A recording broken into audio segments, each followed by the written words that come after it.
मित्रांनो, शैक्षणिक स्वराज YouTube चॅनलवर आपले खूप खूप स्वागत आहे. आज आपण अभ्यासत आहोत द्वितीय सत्र परीक्षा प्रश्नपत्रिका 2026 इयत्ता 6वी विषय गणित.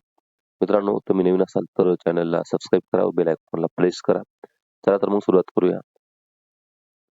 आपला हा पेपर दोन विभागामध्ये असतो. एक तोंडी किंवा प्रात्यक्षिक प्रश्न 10 गुणांसाठी आणि विभाग दुसरा असतो लेखी प्रश्न. तर लेखी प्रश्नपत्रिका आपण या ठिकाणी समजून घेत आहोत. लेखी चाचणी खाली दिलेली उदाहरणे सोडवा. मोटरसायकलची किंमत अक्षरात लिहा. अंकात किंमत दिली अक्षरात लिहायची तर 92,790 रुपये असं आपल्याला या ठिकाणी अक्षरामध्ये लिहायचं आहे. प्रश्न ब, लहान किंवा मोठा यापैकी योग्य चिन्हाचा वापर करून लहान मोठे पत्ता ठरवा. 78,596, 78,956. 956 मोठे आहे 596 पेक्षा, म्हणून या ठिकाणी आपण हे चिन्ह वापरणार आहोत. आता बेरीज करा. 7,896 अधिक 596 यांची बेरीज आपल्याला या ठिकाणी करायची आहे.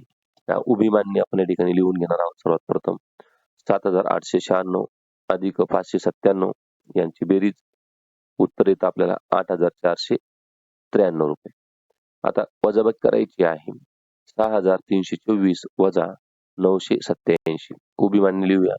6,324 वजा 987 वजाबाकी चिन्ह, या ठिकाणी वजाबाकी करायची आपल्याला, उत्तर मिळते आपल्याला 5,337. गुणाकार करा आणि भागाकार करा. मित्रांनो, तुम्ही चॅनलला सबस्क्राईब केलं नसेल तर चॅनलला सबस्क्राईब करा. व्हिडिओ आवडत असेल तर लाईक करा. बघा, 678 गुणिले 426 आपल्याला सर्वप्रथम एककाने गुणून घ्यायचं आहे. 6 ने गुणलं तर आपला गुणाकार भेटतो 4,068.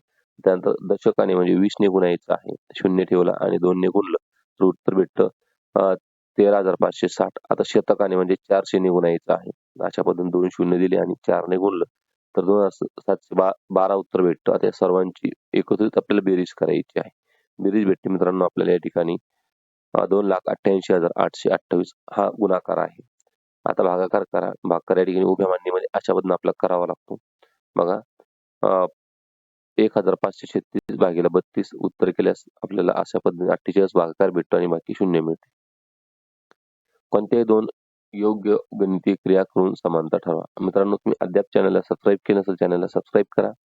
मग या ठिकाणी समानता ठरवायची आपल्याला. पहिली समानता मी घेतोय 5 अधिक 4 9. यासाठी दुसरं घेऊया आपण 18 भागिले 2 9, म्हणजे दोन ठिकाणी 9 उत्तर येतं. दुसरी समानता मी घेतोय 4 गुणिले 5 म्हणजे 4 पंच 20 आणि या ठिकाणी दुसरी समानता मी घेतोय 25 वजा 5 बरोबर 20. समीकरण सोडवा. मित्रांनो, हे समीकरण आपल्याला सोडवायचं आहे. 6x बरोबर 18, 6x बरोबर 18 म्हणजे x बरोबर 18 भागिले 6 म्हणजे उत्तर भेटतं x बरोबर 3. खाली दिलेली उदाहरणे सोडवा. रोहितचे वय 16 वर्षे असून त्याच्या वडिलांचे वय 48 वर्षे आहे व त्याच्या आईचे वय वडिलांच्या वयापेक्षा 8 वर्षांनी कमी आहे, तर खालील गुणोत्तरे काढा. रोहितच्या आईचे वडिलांच्या वयाशी असलेले गुणोत्तर म्हणजे आईचं वय आपल्याला अगोदर काढावं लागणार आहे.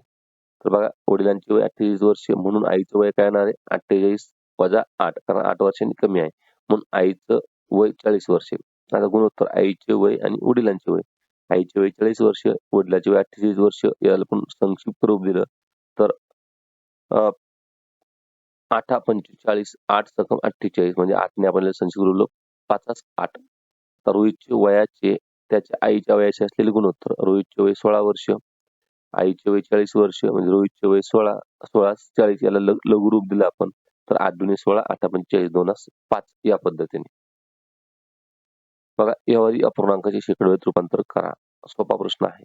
शेकडोळीत रूपांतर करताना 3/4 गुणिले 100, 4 1 4, 25 चौक 100 आणि 25 त्रिक 75%.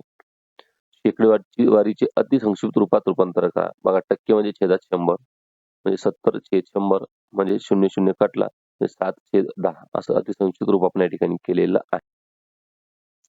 पण आदित्यला व्हॉट्सअप ग्रुपमधील 4 सदस्यांपैकी 280 सदस्यांनी वाढदिवसाच्या शुभेच्छा दिल्या तर त्या ग्रुपमधील किती टक्के सदस्यांनी आदित्यला शुभेच्छा दिल्या? सोपा प्रश्न आहे. बघा, टक्केवारी शुभेच्छा देणारे एकूण सदस्य भागीला एकूण सदस्य. शुभेच्छा देणारे सदस्य किती 280 भागीला एकूण सदस्य गुणिले 100 म्हणजे 280 भागीला 4 उत्तर येतं 70. म्हणजे ग्रुपमधील 70% सदस्यांनी आदित्यला शुभेच्छा दिलेल्या आहेत. बघा शार्दूलने एकूण 320 किलोमीटर प्रवासापैकी 5% प्रवास रिक्षाने केला व उर्वरित प्रवास बसने केला, तर त्याने बसने किती किलोमीटर प्रवास केला? बघा 320 चे 5% आपण या ठिकाणी काढूया. रिक्षाने केलेला प्रवास म्हणजे 320 गुणिले 5/100 म्हणजे 32 गुणिले 5/10 160/10 म्हणजे 16 किलोमीटर प्रवास रिक्षाने केला. आता उर्वरित प्रवास बसने केला म्हणजे 320 वजा 16 म्हणजे 304 किलोमीटर. शार्दूलने बसने एकूण 304 किलोमीटर प्रवास केलेला आहे. बघा अचूक सूत्राचा पर्याय क्रमांक चौकटीत लिहा. तर या ठिकाणी नफा तोटा संबंधित सूत्र आहे. तर विक्री अधिक तोटा बरोबर खरेदी किंमत हे अचूक सूत्र आहे पर्याय क्रमांक 4. बघा एका दुकानदाराने 12,000 रुपयात एक याप्रमाणे 8 स्मार्ट टीव्ही खरेदी केले व ते सर्व विकून त्याला 99,840 रुपये मिळाले, तर त्याला नफा की तोटा किती टक्के झाला? सर्वप्रथम आपण एकूण खरेदी किंमत काढू म्हणजे 12,000 गुणिले 8 म्हणजे 96,000 रुपये एकूण खरेदी किंमत झाली. आता नफा की तोटा येथे विक्री किंमत 99,840 ही खरेदी किमतीपेक्षा 96,000 पेक्षा जास्त आहे म्हणून दुकानदाराला नफा झालेला आहे. आता आपल्याला नफा काढायचा आहे. मूळ नफा आणि टक्केवारीमध्ये नफा. पण नफा बरोबर विक्री किंमत वजा खरेदी किंमत म्हणजे 99,840 वजा 96,000 म्हणजे 3,840 रुपये त्याला नफा झालेला आहे. आता नफ्याची टक्केवारी काढायची आहे. नफा टक्केवारी नफा गुणिले 100 भागिले एकूण खरेदी किंमत. बघा 3,840 गुणिले 100 भागिले 96,000 म्हणजे 200 कटला 384 भागिले 96 सोडवलेलं उत्तर येतं 4% म्हणजे एकूण नफा त्याला 4% नफा झालेला आहे. मित्रांनो व्हिडिओ आवडत असेल तर लाईक करा, नवीन असाल तर सबस्क्राईब करा व बेल आयकॉनला प्रेस करत चला. बघा खाली दिलेली उदाहरणे सोडवा. बँक खालीलपैकी कोणत्या खात्याला व्याज देत नाही? अचूक पर्याय निवडा. तर बँक चालू खात्याला व्याज देत नसते हे आपल्याला माहित असलं पाहिजे. जसा 10,000 आणि 5,000 रुपयाचे एका वर्षात सरळ व्याज किती होईल? सरळ व्याज बरोबर सूत्र मुद्दल गुणिला दर गुणिला काळ भागिले 100 मुद्दल 5,000 दर 10% 1 वर्ष कालावधी आणि भागिले 100. बघा शून्य काटला या ठिकाणी उत्तर आलेलं आहे 500 रुपये. म्हणजे 10,000 आणि 5,000 रुपयाचे एका वर्षात सरळ व्याज 500 रुपये होईल. चौकोन एबीसीडीचे निरीक्षण करून खालील प्रश्नांची उत्तरे चौकटीतले अगदी सोपा प्रश्न आहे. बाजू एडीची सम्मुख बाजू एडीची सम्मुख म्हणजे समोरील बाजू बीसी. चौकोनाच्या कोणत्याही एका कर्णाचे नाव लिहा. बघा एसी आणि डीबी हे 2 कर्ण आहेत. दोन्हीपैकी कोणत्या एकाचं लिहिलं तरी आपलं मार्क्स मिळतं. बाजू एडीच्या लगत बाजूपैकी एकाचे नाव लिहा. बाजू एडी ची लगत बाजू ए बी आणि डीसी. वरील चौकोनाचे आणखी एक नाव लिहा. बघा या ठिकाणी दिलं एबीसीडी इथून सुरुवात केलेली. आपण डीसीबीए किंवा एबी किंवा एडीसीबी असं पण नाव देऊ शकतो. चौकोन एडीसीबी मी असं लिहिलं एडीसीबी. मित्रांनो तुम्हाला परीक्षेसाठी खूप खूप शुभेच्छा. दिलेल्या घनाकृतीची पृष्ठे कडा व शिरोबिंदू यांची एकूण संख्या लिहा. बघा पृष्ठ कोणत्या घनाकृतीत 6 पृष्ठ असतात. कडा या ठिकाणी 12 कडा आणि शिरोबिंदू 8 असतात. धन्यवाद मित्रांनो. तुम्हाला पुन्हा एकदा परीक्षेसाठी खूप खूप शुभेच्छा. चॅनलला सबस्क्राईब करायला विसरू नका.